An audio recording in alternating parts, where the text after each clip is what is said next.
Well, get off my podcast, you damn dirty ape. We did it. We finally did it. We started a new... You maniacs! Yeah. You recorded our podcast. Listen, I'm stoked that we're here. I'm stoked that this is... This. We should look. Okay, we should acknowledge... So if you're listening... Yes. And you're not currently a part of our Patreon... Then you can't see... We're recording this. Mm-hmm. We're filming it. We're filming. There's a video component to this podcast if you are part of our Patreon. Yeah.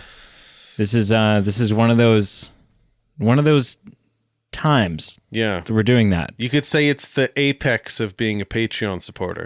And we're probably going Apex. Okay, I'll stop. Apex. Apex. And it's going to be probably a reoccurring thing, specifically at least for this series. Yeah, but on occasions. A series that feels like a victory. I mean, my yawning during watching some of that film might argue. It's a victory. And it's a victory because we've worked through a number of series now. Yes. We start with the first one we did was Star Wars. Yeah. Then Harry Potter, the Wizarding World. Yeah. You're nowhere near your microphone right now. I am now. Pull your mic like you're allowed to. You can or pull it towards you. Continue. No? Okay. No. You and Carl. It's just it's different issues every time. Look at this. Yeah. Okay. Look, I'm like continue. 2 inches away from the microphone. Okay. We did the whole series of Unfortunate Events films. Well, no, true. Yep. Yeah. We watched all of the Cats movies. No, but we did. We did Star Wars, and then we did the Wizarding World. Yep. Which was Harry Potter and Fantastic Flops and where to not go to the theater and watch them. And claw out your eyes. We did 007. Yeah. Which is crazy. It feels like... Hell. Did we do 007 before Harry Potter? No. Which is crazy because was there overlap? No. And that's bizarre because it doesn't feel like it was that long ago that we were wrapping up the Fantastic Beasts thing, but it feels like forever ago that we started James Bond. Because I think we did like Harry Potter, then James Bond, and I think we did the Fantastic Beasts. I think that's how we kind of rounded it out. And then we did Mission Impossible. We technically still are. We still are. We haven't finished. We're waiting for the next one to come But there's out. a bit of a Mission Impossible hiatus. Yeah. And because that's on hiatus, we decided, well, we need another series. We need another franchise that Pete and I can work through. And we had a Patreon episode about it. We did a vote. Where people did some feedback and let us know. And we narrowed it down to a couple options. And the options were Fast and the Furious franchise. And what we heard was like, you know what? Not now. Not now. Now. But not... Well, we didn't hear not ever. No, but like, yeah, it's maybe its moment in the sun has passed, but yeah, not now anyway. And so we may revisit that. What were the other options? The Superman series, right? We're gonna do all of Superman, Paranormal, which was like a resounding no. Paranormal Activities, and the Planet of the Apes. Yeah, those are the main four options. And I will tell you that out of all of them. Yeah. Pete wanted to do none of them. Superman I was open to. He was open to Superman. Yeah. He was pretty dead set against Fast and the Furious. Yeah. He was lukewarm to Paranormal Activity. Yeah. And he was pretty like, he was like, when it came to Apes, he was like, I recognize the potential for content. Yeah. I recognize the opportunity to rip on some films, but I just don't know if that's if that much campiness is a trail that I want to go down. If it can be healthy. And then our Patreon supporters voted in droves and said, "Screw you, Pete." Do it. Not Paranormal Activity. Planet of the Apes is the way to go. Yeah. And so here we are. And having said that, so that's why it feels like a victory. Yeah, because I was like, dude, Planet of the Apes, that could be great. And I was like, no. And you were like, no. And then it happened. And then the Patreon supporters were like, but I see your no, and I raise you a yes. And so here we are. And having said that, hello and welcome. Welcome to the Movie Man Podcast. I am Peter, my happy co-host. Needs attention. Did you hear that? I did. It was a little weird. I did such a loud monkey thing that the springs on the, like, it resonated in the air. Yeah, I don't think that's a good thing. No. But my excited monkey co-host is Brady. Yeah. And we are here to review the 1968 Planet of the Apes film as part of our series as we go through all these films. Well, 1968 Planet of the Apes, but I'm pretty sure it's like often affectionately referred to as Charlton Heston's Planet of the Apes. Yeah. Yeah. Probably. Yeah. So back to the whole, we're filming this. There's a video option to this episode. There is. It probably won't be up at the same, like, this episode will probably be up before the video's up. Yeah. And so please do, if you're a Patreon supporter, still listen to this episode, because that's, you're what Brady's trying to say is track the listen. So, like, if you want to watch the video, wait and watch the Patreon video, but still on your phone and mute somewhere, just like let it play through, just so it counts as a listen. Just so that our listenership analytics is the same. Still, yeah. So put it on mute, like low volume, let it play out like you normally do. But then, when you're ready to actually listen, tune in for the video stream. And if you're not a Patreon supporter and you're thinking to yourself, son of a bitch, I'd want to watch this. This seems like then Patreon listed down below. Check as little as like $1 a month. $1 a month. $1 a month you can watch this. Yep. $1 a beer. What? So. I do have some trivia. Ooh. Okay. There were no other vote options. I mean, we kind of did that. Yeah. We went through the trail of what led us here. And we're in person for the second time ever since I moved back. Second time ever in the studio. Yeah. Okay. Sorry. This is important to me. I hope so. And nobody else. For those who are watching, this is not finished. Right. There are people who will look at this and say, hey, this looks great. I put the one back up that you knocked down. Yeah, that was... There are people who will look at this and go, holy crap, they have sound paneling up and they're, you know what? No. This looks like shit. And we're still just building out the studio. So it's taking shape though. It's taking shape. So anyways, but it's not what I want it to be. Yeah. So just if you're watching, be aware of that. Be aware. All right, trivia. Yeah. So, 1968 was a time. I don't know why I said that. Can I guess? What do you... 2001: A Space Odyssey? Yes! Yeah. Bingo! What's the question? No, that's not the question. Who were some other considerations for our main protagonist? Do we, like you said, this is Charlton Heston's Planet of the Apes. Oh God, I'm going to give you some options. Okay. And so I'm going to list out 4 names of human beings. So of note, this is like what a year, because this is also the year that 2001: A Space Odyssey came out. Oh, is it? It is. Oh, okay, I knew it was around the same time. Which is something we'll get into later on, because I have some questions for you, but go on. I'm intrigued. Yeah. So I'm going to list 4 names. Okay. 4 human beings. Yeah. And all of them were considerations except one. So you got to pick out the red herring of going, oh, Pete just added that name. That's wrong. They weren't really considered for this part, but the rest were. You know what intrigues me the most about this question? Yeah. The fact that Sean Connery is a very serious potential. And you're kicking yourself for not putting him on the list. We'll see about that. This is like hit the music. This is like Sean Connery as Bond era. Yep. No, not that music. Take it. That one's empty. There's nothing on that one. Okay, no, that's okay. Woo! So, who were all considered for this role except for one. Christopher Plummer.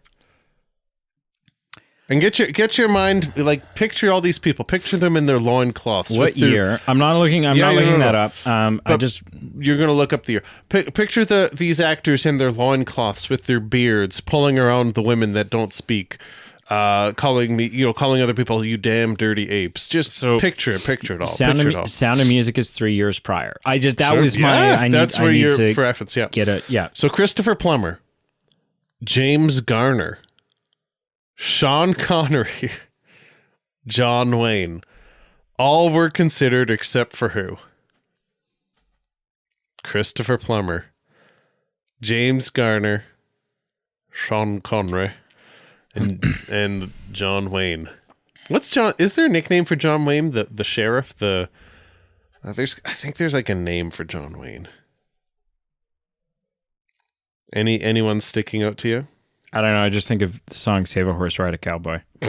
The only John Wayne left in this town. The Duke. Okay. See, there's a wild card here for me. What is it? James Garner. Yeah? He's a wild card for me. Sure. Because I know all of these actors, but the James Garner that I know is like Grandpa from 8 Simple Rules. Yep. And old Noah from The Notebook. That's right. I don't know 1960s James Garner. Oh, okay. And so I don't have like a these other ones I can go, okay, Christopher Plummer, super hot in his career at this point. Sure. Just off of Sound of Music and all the other. Arguably just off one of the best movies of all time. Yeah. In the original Cats. No, The Sound of Music. Oh. And his other illustrious career. You have Sean Connery, who is like, if not in the middle of kind of reaching the end of his 007 run. 62 is his first one. Yeah. Hang on. James Bond. I'm trying to think when he would have been done James Bond. Well, he came back like 5 times. Yeah, but some of them didn't count, right? Because it's Her Majesty's Secret Service that is. Oh yeah, he leaves. Do we have a year on that puppy? So Goldfinger was 64. His Majesty's Secret Service is the one where George Lazenby comes in for one film, and then Sean Connery comes back for Diamonds Are Forever. Oh God. And then Dumbass Moore. So Her Majesty's Secret Service was 1969. So at the time of 68, Sean Connery was basically still Bond. Yes, kind of, right? Because like he did You Only Live Twice, which looked like it was going to be his last one, and that was in 67. So, okay. But either way, he is Bond. He's still Bond. That's what I'm saying, yeah. And then you have... Who's the other one? John Wayne. And then John Wayne, I don't know a lot about other than just he's John Flippin' Wayne. And it's a name that even though I don't know that I've ever, like I can't name a John Wayne film that I've seen. Can you picture him with a cigar? No, I can't picture him. I can't even picture him. Oh, okay. But I still know of the legend of John Wayne. Right. Right? Like he's John Wayne. John Wayne. John Boy. Yeah, well, he's a cowboy. Yeah. Right? The Duke is what I just found out. Duke Wayne. DW. So what say you for this question? You got to pin down an answer. The listener demands it. He would have been 60 at the time of this film. Dang. And despite Charlton Heston alluding to the fact that Landon is apparently 30 years old or 31 or 31. Like shit. What do you mean? Well, the guy looked like he was easily pushing 50. I mean, it's hard to say. But yeah. Yeah, 31, except for the fact that he smokes a pack of Laramie Smokes every single. Except. Okay. You just gotta pick one. I'm gonna go with. I'm gonna say except James Garner. Okay, so he was not considered. Although, why would you choose James Garner? It makes sense that if you were looking for one, you would just choose Sean Connery. Just pin one down. I'm going to say James Garner, but I think it's probably Sean Connery due to deduction skills. Sure. Christopher Plummer. Really? He was the red herring. So according to the internet, James Garner, Sean Connery, and John Wayne were all considered, as well as Steve McQueen, Burt Lancaster, and a couple other names I didn't recognize and I didn't think were noteworthy, but... Get your damn hands off me, you damn dirty ape.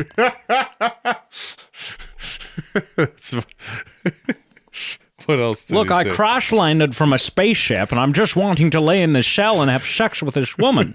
Is there a boat around here? I've been told that I'm supposed to mate with her. The hell with the scarecrows? Yeah, I don't care about the scarecrows. Let me take my ass out of these britches and jump into this crevasse. Good gosh. I could have said lake, but saying, jump into this lake or jump into this crevasse. Yeah. Yeah. The only thing I'll round out trivia with is apparently there's multiple endings. In the fact that so this is news to me, and when we were watching the credits, which lasted about 40 minutes on their own. In the beginning, you were like, hey, this is based on a book, and I only found this out about a day ago. Oh, okay. I did not know that. So I wrote the book, so... there's the movie ending, which we just watched. Right. Then there's the book ending. So the book ending, apparently Taylor escapes from the ape authorities. With Nova, as you do. And they return to Earth, only to find that Earth has gone the same evolution as the planet that he was on. Oh, so they were never on Earth. They were never on Earth, but Earth has the same fate. And so the novel adds a further twist where... Wait, like the exact same fate? Like monkeys are... Yeah. Oh, yeah. Okay. So, yeah. Look, that's the book ending? Yeah. And so that's Taylor, stupid. in that ending, Taylor's story actually turns out, you find out it's being told as a flashback. So it's not actually happening in the moment. It's someone's retelling of his story. So... And it is from someone reading a message in a bottle that Taylor has left and communicated to whoever would read this.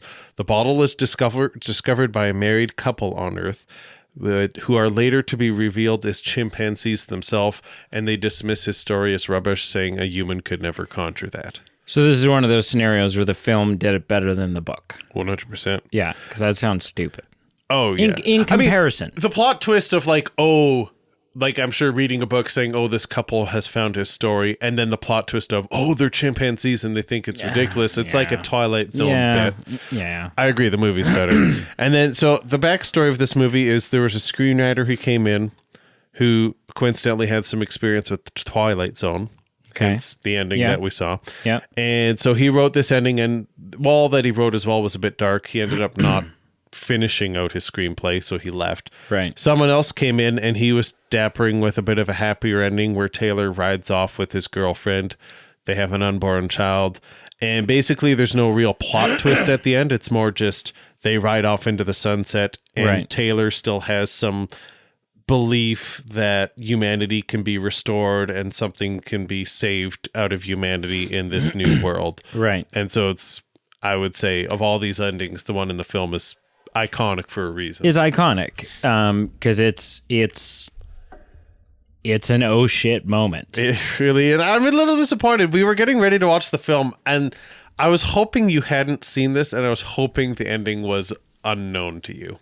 Well, I mean, which it was to a degree, but you knew something was coming. Like you knew. Well, like that it's an iconic I've film. seen the three new ones. I know that the monkeys take over. Right. Well, Earth. Yeah, that's fair. Right? Yeah, that's true. That's on Earth. I know. Okay, so there's a bunch of actors in this who I don't think are worth noting because they're caked in costumes the whole time. The only one that is noteworthy to me is the guy who plays Cornelius. I just for some reason recognize Roddy Dowell. No idea what I'd recognize him from. Right. But he's got a voice that's familiar. I mean, of the monkey people. Yes. The only ones worth mentioning. Yeah. I will say, and this is maybe a great, because we're not going to say anything else about the apes or the actors that portrayed them. This does seem like a good spot to say. For 1968, I mean, okay. This is the picture of the guy that I Googled that came up. Like the first image. It's just like, what is happening?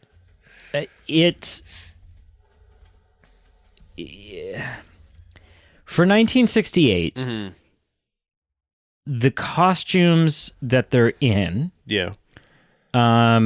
they are, yes, there could be some more articulation of the lips, right? There's a lot of kind of, you can tell it's just like an awkward rubber apparatus over their actual mouth. Oh, yeah. But when you get, like, when you really, and we watched it in 4K. Oh, yeah.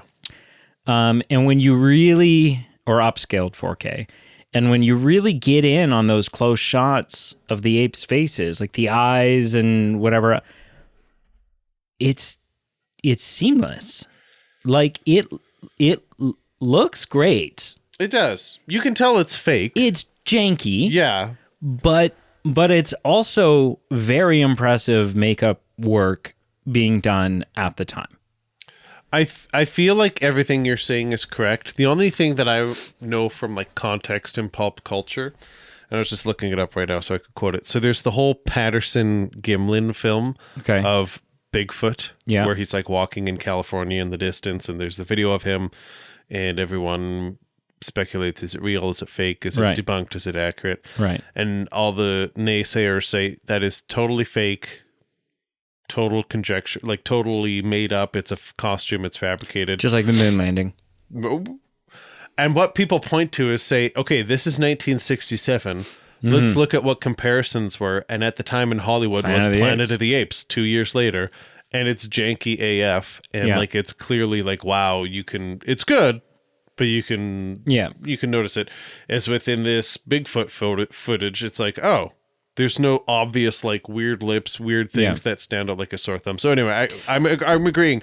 For the time, it's great. Yeah, but it's still quite obvious when you watch it. If you see a picture, you go, oh, it's kind of janky. And Bigfoot is just blurry.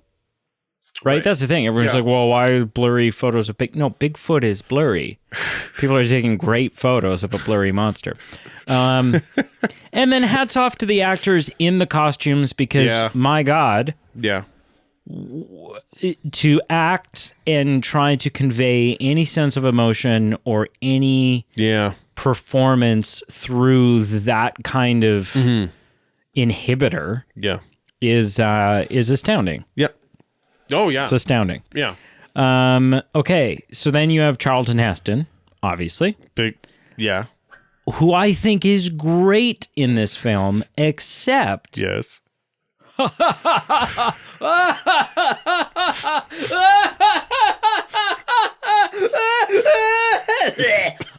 don't know why. It's the one moment in this film... It is the one moment. It is really the only one moment that in terms of dialogue or character choice that dates it back to the 60s. Everything else, I would say, for the most part, I was thoroughly impressed and surprised at the dialogue and you did mention that. The intelligence of the dialogue, and that it didn't have that. There are movies made in the 80s that feel real old, and you're like, oh yeah, this is like super 80s. Even the 90s or 2000s. Yeah, that feel more dated in some ways than this movie did in terms of dialogue. Yeah. So hats off to that.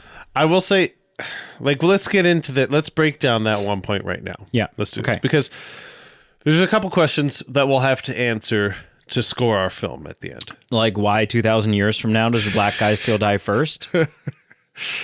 in every film. 2,000 years from now, Hollywood's still racist. Just saying. So, okay, there's a lot of things to break down with what you said and what we're doing here. But when we score this film, the things we have to actually answer. Yeah, we didn't come up. Are we supposed to do? No. Okay, we were gonna. There's no Bond girl. There's no opening Nova. scene. Nova. I don't think she would score her well. Like, she has no lines, no real emotional arc. Just the way James Bond likes him. Anyway, what we need silent and wearing a loincloth. What we need to answer is A, is it a good film? But B, has it aged well as a sci-fi film? And the things that I will say are, you're right. Some things have aged. Some things have not aged. So I will say the plot twist ending, although has been ruined for a lot of people because they're aware of it, it's still iconic. It's still incredible. And for its time, it was groundbreaking. I will say the scene you just were referring to, the flag scene, I think is impeccable, but there's a little bit too much salt. It's like when they were making the stew, instead of putting a pinch of salt in, they tipped over the whole jar of salt, right? Because I think it's the underpinning of it is just so cool about this, how incredibly irrelevant that you're placing this propaganda piece of fabric of a certain country 2,000 years later in a completely different planet, and you're having to plant your flag in it. And I think it's just genius. And I think it would have been amazing and held up if it had just been Charlton Heston with one or two chuckles. And then when he goes into the third and then the fourth and then the fifth and then the camera breaks and then it's the sixth and the seventh and the eighth, it's oh my gosh, you took what was an amazing moment and just didn't know when to stop. Yeah. It is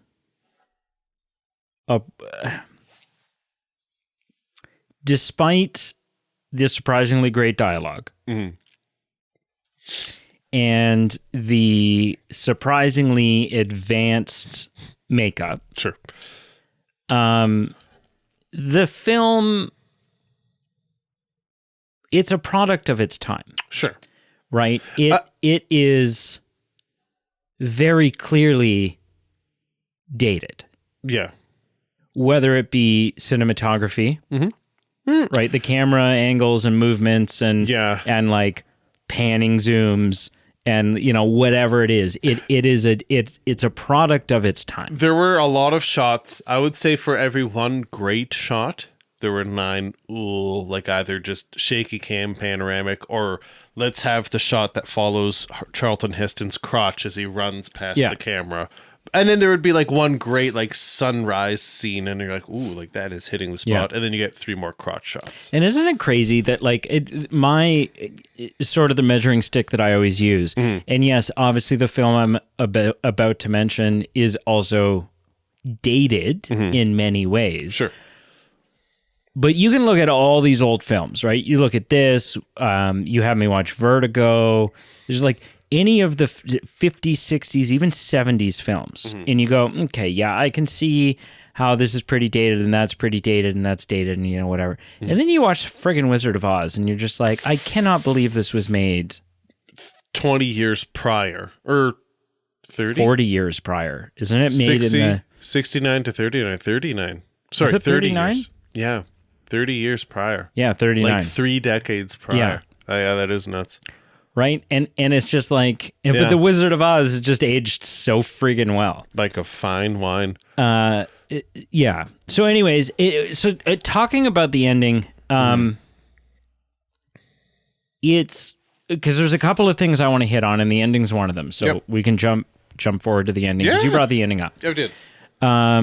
Before you go to the ending, the one thing you brought this up, I will say, yes, there's a lot of things that has to age well, but at least having a person of color in the pilot crew, one of the 3 surviving pilots, I think it was progressive for the time. Yes, for sure. They killed the woman. They killed the woman, so I mean that worked against them as far as being progressive, but they did at least have a person of color. Yeah.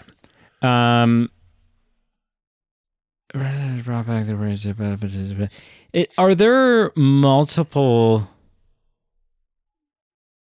Okay, here's a question. Mm-hmm.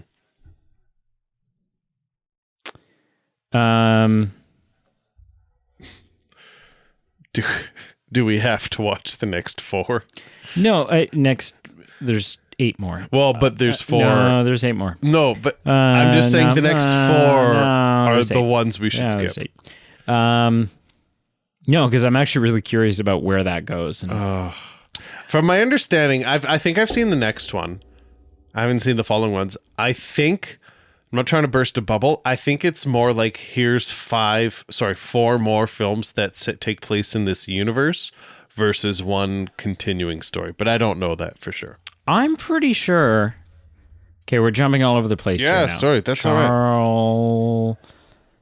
Charlton Heston. Moses for the kids out there. Ben-Hur for the other kids. Or for those of you who want to wait a couple of years, Soylent Green. Oh my gosh. I don't think yeah.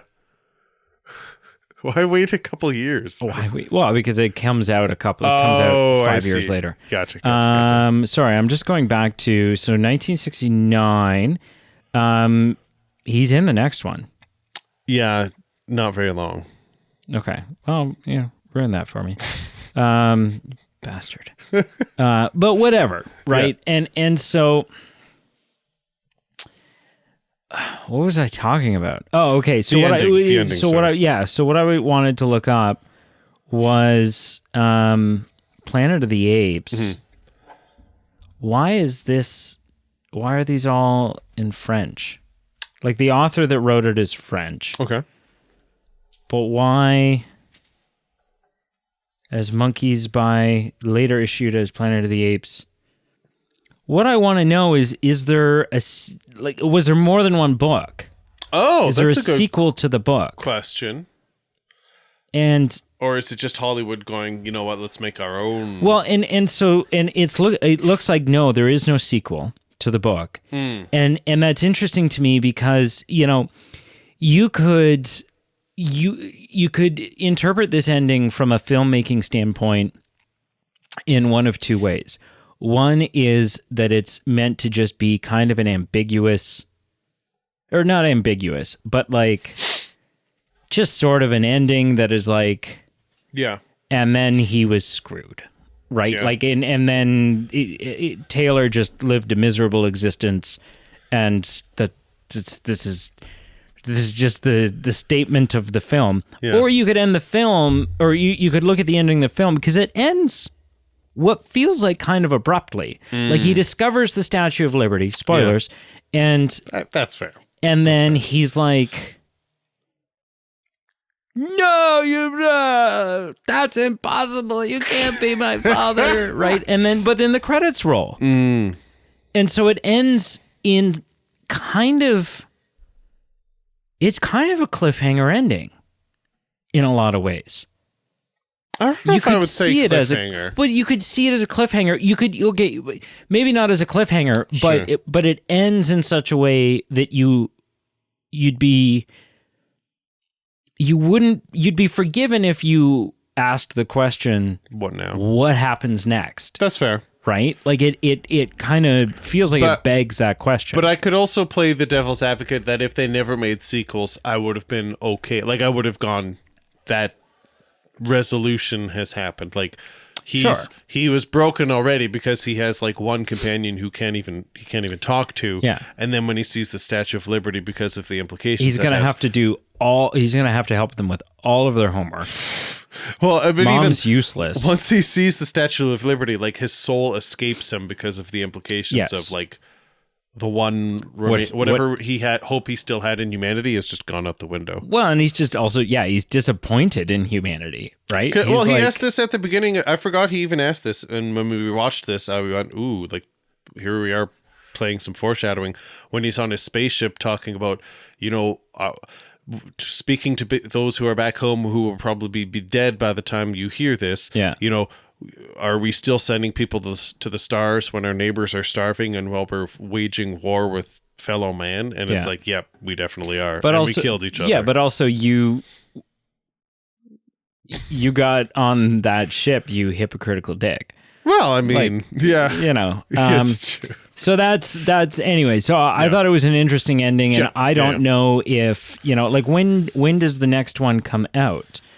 The next one is 70, the next year. So they must have known. They must have known that they were going to make another one.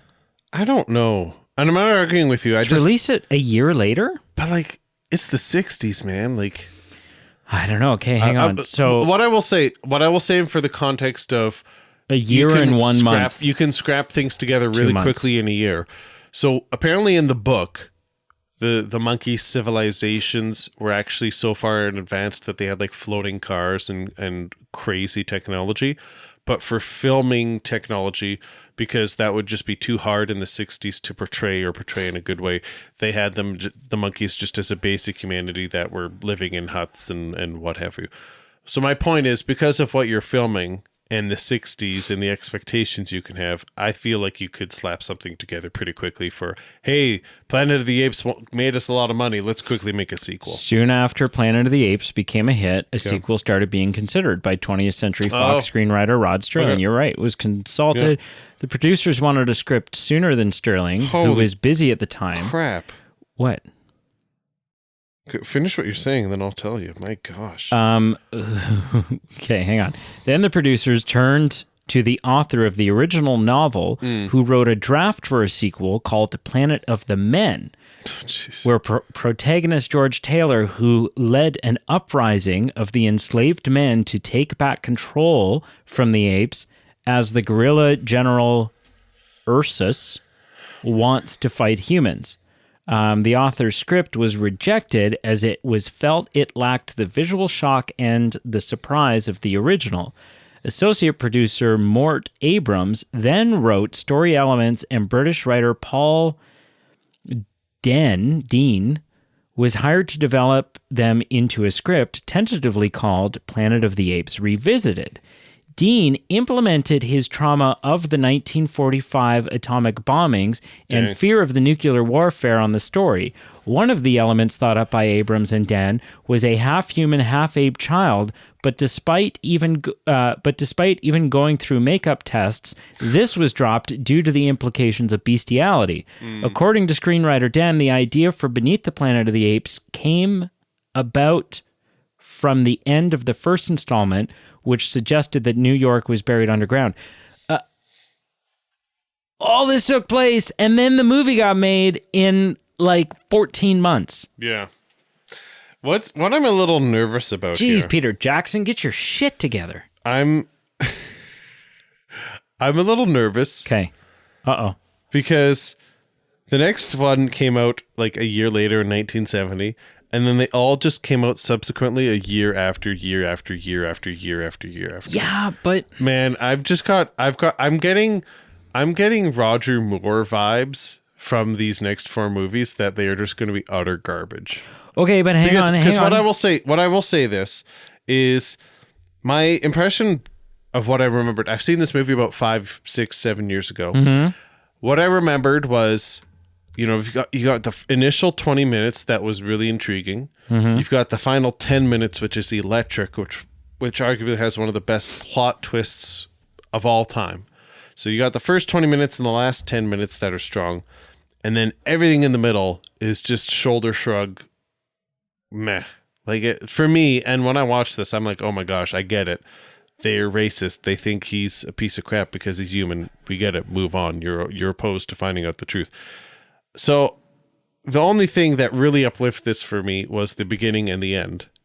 And I just know from pop culture that number 2 through 4 don't have as many, don't have a cliffhanging, amazing plot twist ending. I'm not sure there's going to be anything there to redeem it. It looks like they spent significantly more time filming this one than a year. Yeah. Yeah. From what I'm reading. Yeah. I don't know. Just because the things that make this one bad are like the action sequences that just drag on, and the dialogue with Dr. Zaius that just drags on. you know, I'm a little nervous. I'm not going to lie, but okay, yeah, could be great though. It could be great. Yeah, I think I will say that it's amazing the pop cultural implications of this film, because I just showed you the Simpsons video of the Dr. Zayas song, which I've had stuck in my head all day. Dr. Zayas, Dr. Zayas. Oh, Dr. Zayas. Yeah. Definitely this movie has a lot of ripple implications of just pop culture influence. Spawned a new sequel or a new trilogy. Yeah. Or quadrilogy or whatever you'd call 4 films. Too many. Yeah. No, I mean the modern ones. Oh. Yeah. What else? There was a couple of things I wanted to hit on. Oh, a really interesting, yes, iconic story, iconic film. So 2 questions. First one, clearly one of the things that made this a really big deal is that at the time when it came out, no one had seen Charlton Heston's ass before. No, but nobody had ever. Well, I'm sure someone had, like his mother spanking him. Pediatrician. Yeah, the week prior to filming, but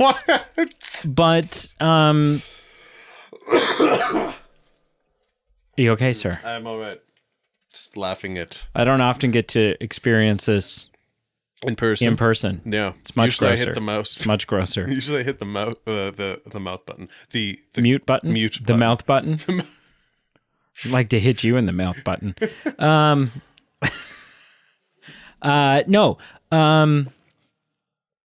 Do you think this was iconic in a lot of ways?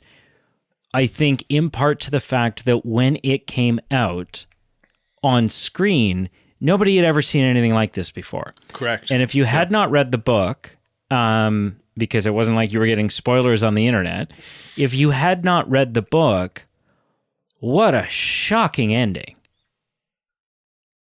Even if you had to read the book, it would be for sure. But if you really were going into it blind, yes, then this was the rug was pulled out from under you, big time.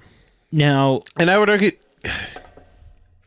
it's not even just the ending. For me, the beginning is equally fundamentally challenging. Like, how do you grasp the thought of everyone you've ever known not only is dead, but has been dead for thousands of years? Like, there's some precursor Interstellar vibes going on in this film. There really is. There absolutely is. And so, but my question is, when this came out, it was a really big deal.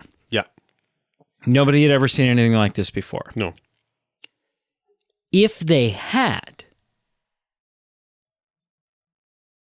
if Planet of the Apes wasn't the first of its kind, and I don't mean that this was a sequel, obviously. I mean, still Planet of the Apes, but, it's kind of been done at this point. Maybe something came out 5 years prior that was as cutting edge and was as whatever. Yep. If that's the case, are we still talking about Planet of the Apes today? Are we 9 Planet of the Apes films in, soon to be 10? If it wasn't as groundbreaking? If this wasn't, how much of the longevity of Planet of the Apes is due to the fact that it was kind of the OG of, whatever. Very similar to, if the Matrix, disregard the acting, the story, the whatever else. Yeah. If the Matrix weren't such we've never seen anything like this before, would we still be talking about the Matrix today? Right? And I mean, Planet of the Apes, I would say, plants an even larger flag than the Matrix does, just due to the extended longevity, the fact that it's survived longer and is still, I mean, I don't know if you heard the news this week or if you've caught up on mine and Carl's. Not yet. Oh, wow. Matrix. Warner Brothers has announced the 5th Matrix film. Why?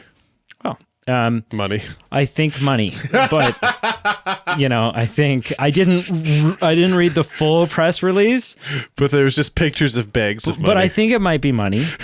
Show business. I think you raised an interesting point, because I feel like the example you raised with the Matrix, for me, yeah, Planet of the Apes is exclusively because it was the OG. Because, like you said, there's some things that age well when we watch it, and then there's just some things that are just light years, mundane, dusty, With the Matrix, I think it's a different situation, and it'll be curious what people are saying about that in 30 years. But I feel like not only was the Matrix the OG, but it's well done. And when I've rewatched it 20 years later, has it been 20? 10? Yeah, 20, over 20. When I watch it over 20 years later, it still is just an interesting film. It's a well-made film, and it holds up. The filming style, the narration, what it's doing, not only being original, but it's held up. Because Planet of the Apes has some original stuff. Like I said, how do you deal with these concepts of everyone you've ever loved is dead? Everything you've ever done, like your familiar life, is not only what they think is light years away, but 2,000 years in the past. So all these things that are heavy, heavy things. Yeah. But even at the end of the day, it's kind of limited by how the filmmaking techniques and how it's aged. I see what you're saying. Mm-hmm. Sorry, it was a loaded question because I asked it with an opinion. Of course. And what do you think? I think I disagree. Yeah? I think, because here's the thing. Sure. Yes, there's some merit. Yes, there's something to be said about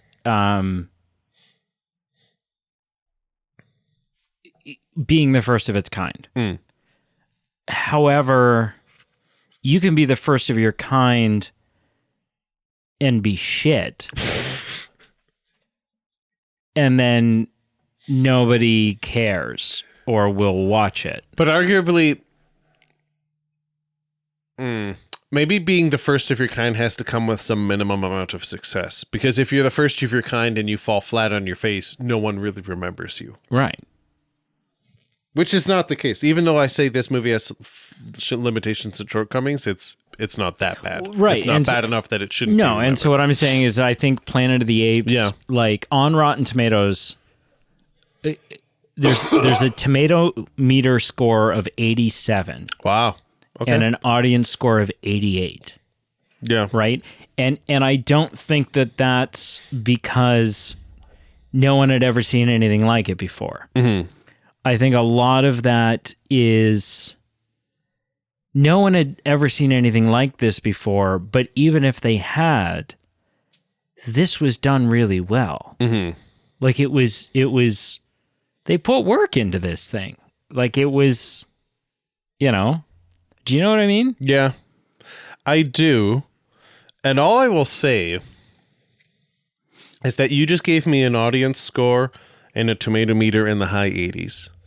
I forget what they were. It was like 87, 86 or something. Two very high scores. Yeah. I'm not trying to keep you up at night in fear and in being scared of the future. But beneath the Planet of the Apes, their tomato meter and the audience score added together doesn't even add up to 88%. Sorry. I'm just saying... Yeah. But whatever. It's not just whatever. I'm just saying the next movie isn't as well received. So I'm neither refuting or adding to your point. I'm just saying whatever this movie does well, I'm not banking on that happening again. Until we maybe see James Franco. You know what, though? There are some great films that... Yes. Yeah. That have really crummy... Mm-hmm. Rotten Tomato scores. How do you feel about... See, part of me, like I said, in the middle, it just got a little long, dragged on. Yeah. I feel like I just was tired of getting this rammed down my throat. The whole Dr. Zaius subplot of him being the anti-science, pro-religion, pro-cult.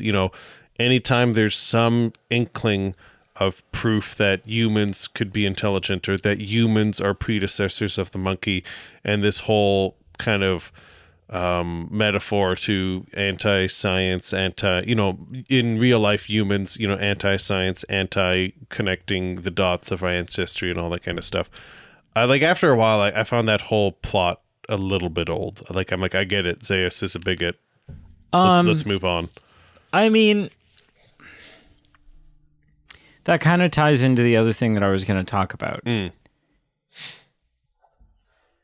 There's this interesting, and maybe this is more a credit to the original book and the author that wrote it than it is the film.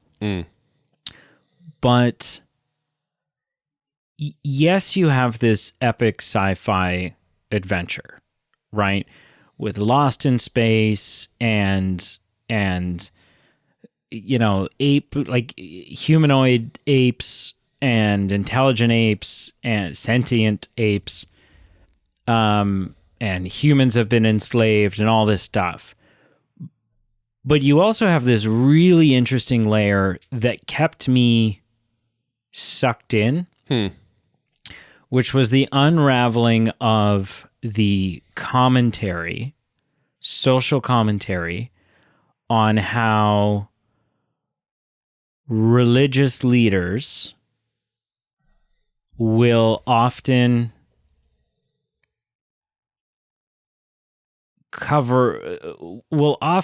go to extreme and questionable lengths in order to protect the legacy of something that they, right? It's no different than, and again, I'm not a big conspiracy theory guy, whatever.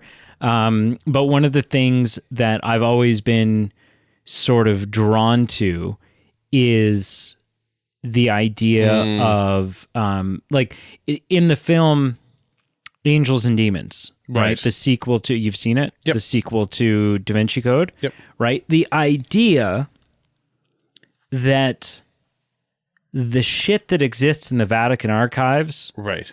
could completely unravel the modern perception of Christianity as we know it. Sure. Right? So stuff like that, to me, I've always found interesting. And I don't, I'm not here to say, hey, I think that's true, but I also I'm not here to say, I doubt it, right? I don't doubt it. Totally possible. Right. And so I think there's just this really interesting social commentary where at the end of the day, the antagonist of this film is not the apes as a whole. Because all of them are being lied to. Right. And they've just, it's, humans, things have been the way they are. There's this generational thing at this point, right? Humans have been the way, or things between humans and apes have been this way for well over 1,000 years at this point, presumably. So, you know what? If you're a 30-year-old ape that's just kind of born in, you don't know, right? Right. We enslave humans and we're superior, and that's the world they were born into, and they don't know. That's just how it is. That's just how it is. And so, but really, the villain is the guy that knew, is the ape that knew, but covered it up because it would decimate his worldview and his way of life. And he's like the leader of that church. He's like the keeper of the faith, right? And so it's kind of like a religious, the thing is like an attack on organized religion in a lot of ways. Yeah. But no, so to answer your question, because I feel like that maybe half did. Yep. No, there was enough.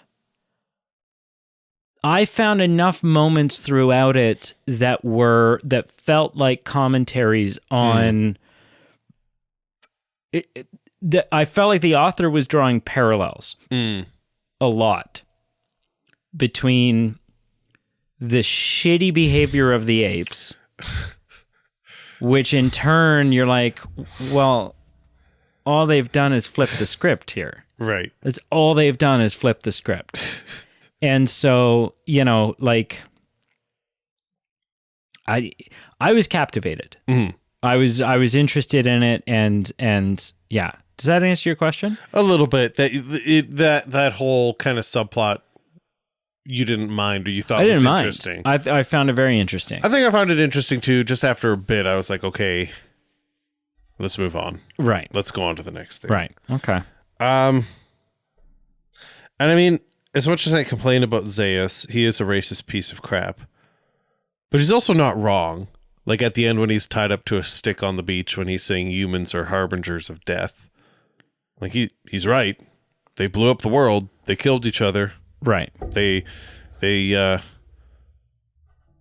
everything he was worried that they might do, and while he wants to hide elements of their existence and their past and whatnot. So doesn't justify people being racist pieces of crap, but in his case racist pizzas. But yeah. Yeah. Do you have anything else? I think that's about it. Just aside from, some of the technology doesn't make any sense to me. The Apes technology, there's a couple of things in this film that you and I were laughing at. Mm-hmm. There was a lot of in things. The beginning in terms of of note when they crash land in water. Well, when those three guys are walking the terrain, I mean, they've got a backpack the size of my preschooler. Right. So it's like, okay. As they're traversing Tatooine. Yeah. So, like, I've seen, in real life, I've seen hikers with more gear-ridden backpacks. So if you're going to be doing this across the universe trek, I mean, they were supposed to colonize another planet. Yeah, their gear was pretty weak sauce. Yeah, they were supposed to colonize another planet. Yeah. They crash land in water. And then somehow forget because they're super excited. Whip out the willies and go swimming excited when they find water. Yeah.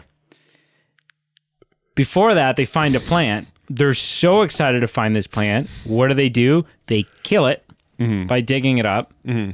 And then there's this shot of them walking, looking for more plants. And it's just this silhouette shot of them walking along the horizon. Yeah. Friggin' grass and or shit. tumbleweeds and whatever. Yeah. But tumbleweeds are vegetative life. Yeah. Yeah. And they don't see that. And so that was stupid. I think there's a lot of things that if you break it down, you just have to suspend your disbelief after all. Because when you think about it, okay, if I was on Earth 400 years ago, yes, I wouldn't understand a damn thing that people would be saying in quote unquote English or the same language. So just the fact that you'd also you'd be like, swimming hole, and you would just well, my point is, rip off your britches. My point is, I don't remember my point, but my point is the fact that the monkeys speak the exact same dialect of English that Charlton Heston spoke, is a stretch. So some of these things you just have to, for the sake of having an interesting story, you have to kind of look past. Right. They're trying to convey the point of, oh my gosh, we have carbon-based, I don't know, we have H2O that is conducive to life, and we have plants that can grow here, and we got to make the spectacle of it as a film because it's conveying a point of we were screwed and we're slightly less screwed now. But I agree. It was a little hokey. And the Apes technology doesn't make total sense to me because they've advanced much lower than humans. Right? They've had 2,000 years. But that's more of the film's choosing. No, for sure. But they had 2,000 years. Because in the books, they had floating cars and. Do they really? Yeah, they had. I don't know what else, but they had floating. I think floating cars. Have you read the book? No, but when I was reading it online, they just chose to dumb them down. They chose to make them the way they were in the movie just because it would be easier to film. Oh. Yeah. See, because you end up with Yeah. It's been 2,000 years. On the heels of human civilization. You're already able to stand on the shoulders of what humans have done. Yeah. Well, we don't know how much of a gap there was between the nuclear bombs and when the apes took over, but yeah. But there was they're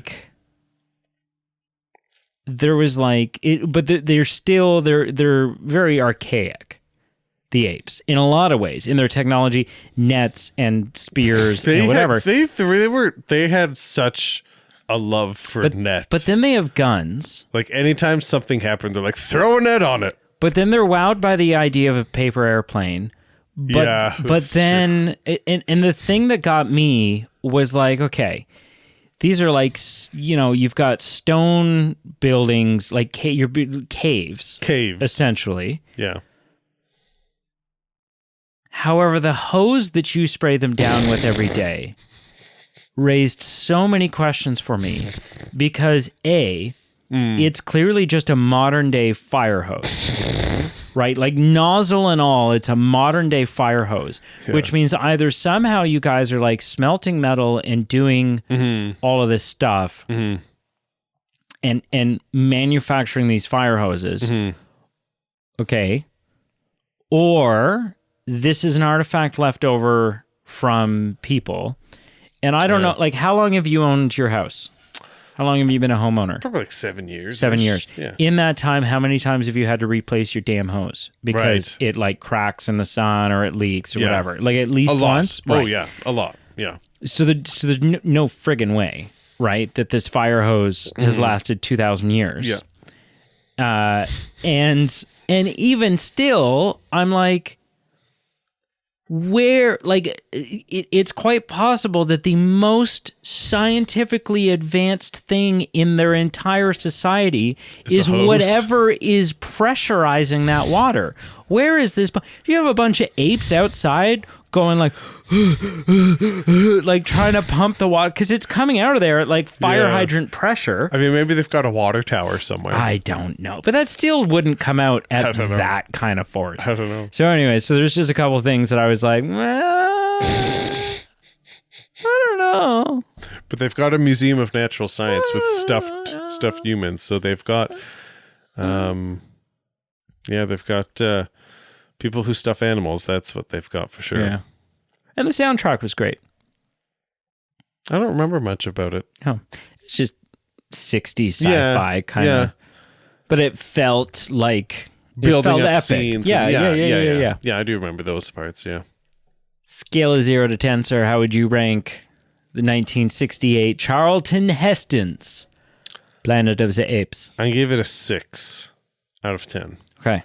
Yeah. You know, there's some things that are interesting. There are things that are well done, but there's a lot of stuff in the middle that, like, if you had offered to watch it at time and a half, like 1.5 times. You want to watch? You wanted to watch half of it over again? If we could fast forward through parts, I would have been like, at 2 times speed. Yeah, 2 times speed. Yeah, I would have been like, let's do it. Let's do it. Okay. So yeah, there's some really cool things, some iconic things. Charlton Heston is a treat as far as some of his funny moments.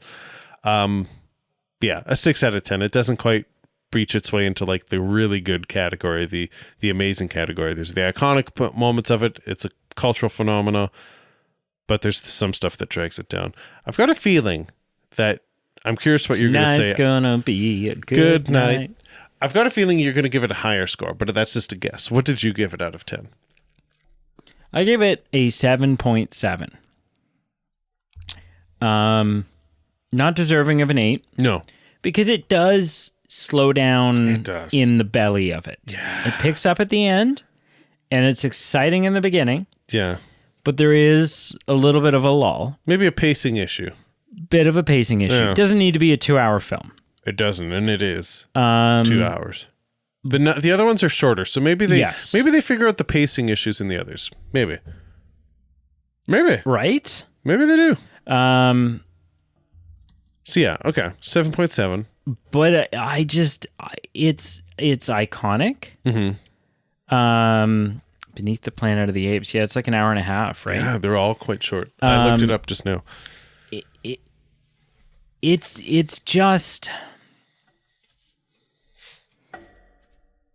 just iconic. It's just really iconic, and for a movie its age, the dialogue really, like, I just can't get over how it didn't feel, you're like, it seems like a bad high school play sometimes when you're watching old stuff, because it's like you just, I don't know, you look back to like the 60s and you're like, was everyone a little stupid?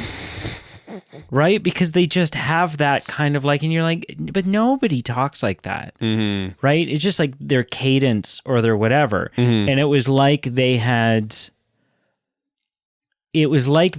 reached a point where, you know, that you had the on-stage production type stuff mm-hmm. that is theatrical and big on purpose. Mm-hmm. And it's not meant to be realistic. Mm-hmm. And there's this like long period of time where film is kind of mimicking that, mm-hmm. right? Where even though it's a serious scene or it's a romance scene or whatever, it's like, well, honey, you want me to, you know, blah, blah, blah, blah, blah. And, you know, here on my roof of my car, and, you know, and it's like, but like, surely you weren't talking like that then. Right. But it was just a part of like being a Hollywood film from that era, silver screen kind of actor thing. Yeah. And, but there's some films, there's these like, this treasure trove of unique films from that era that have kind of bridged out of that and seem to exist in like this, I kind of buy your cadence. I buy the way you're delivering your lines.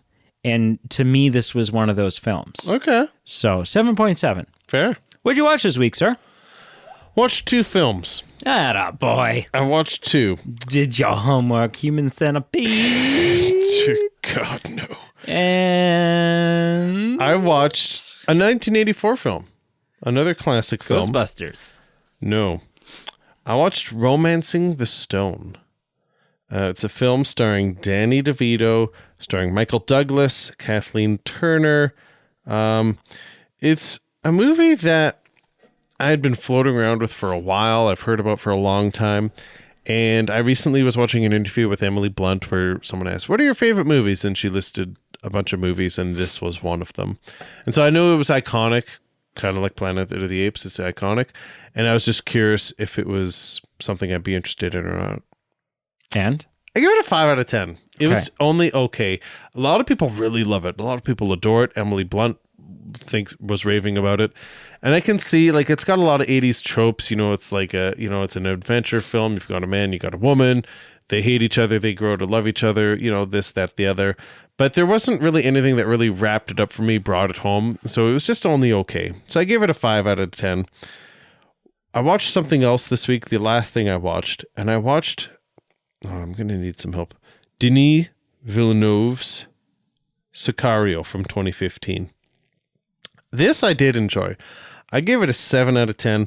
You know, I really love, it's not necessarily that I love heist. I love, you know, cartel movies, but there was some really interesting cinematography in this movie, some really interesting filmmaking choices. And after we've watched and reviewed Dune 2, like all these movies that I'm curious about Denis Villeneuve's portfolio, I'm really intrigued to just kind of check out further and again. So Sicario, 7 out of 10, not the best movie because it's a heist movie or anything, but just some of the camera work, some of the visuals, some of the, you know, something that Planet of the Apes didn't do well was, you know, there's these scenes where you have someone walking on a horse or riding a horse and it's a beach and it's like a scene that's just far too long and there's almost no purpose to it.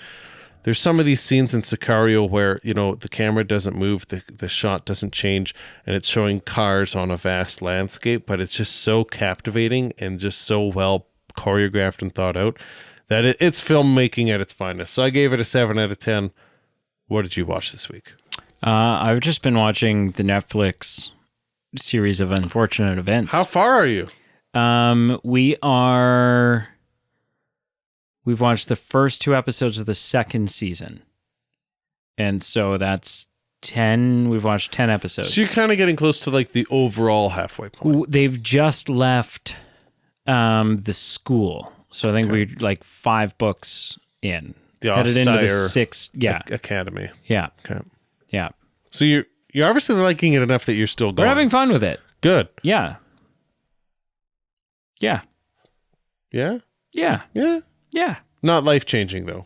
No, it's great. It's okay. it's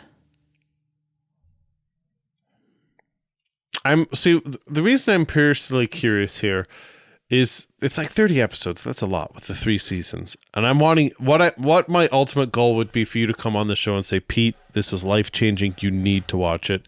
And then I would be happy and fulfilled. I think you should watch it. I do. Okay. I do. Okay. We're having enough fun with it. Okay. We're having enough fun with it that I think it's worth a watch. It's worth a watch. Okay. Yeah, 100%. Okay. Yeah, we look forward to it. We look forward to watching. I mean, it was only a week ago that you and I recorded not the film. Even.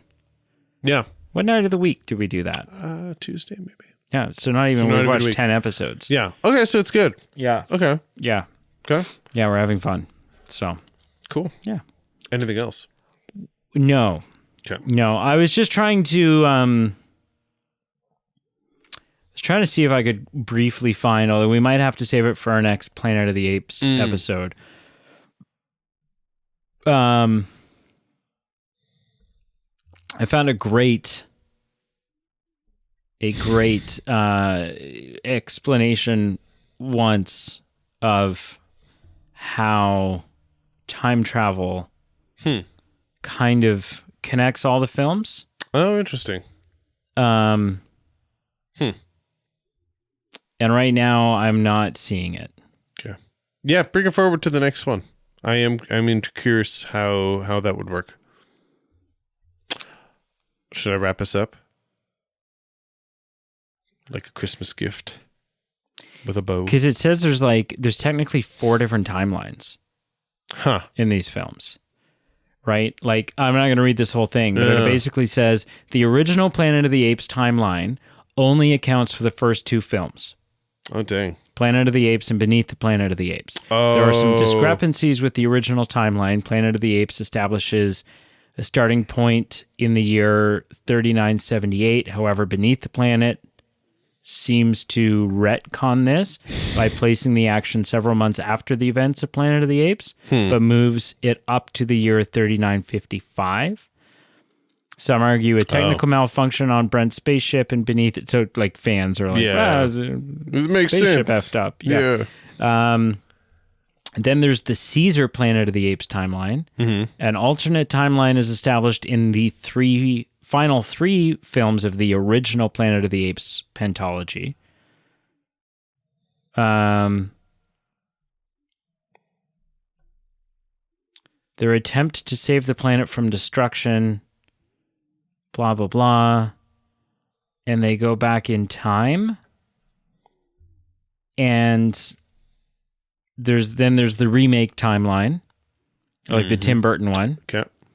And then there's the Planet of the Apes prequels timeline. Yep. And then there's, I don't know. Anyways, wrap it up. Let's wrap her up.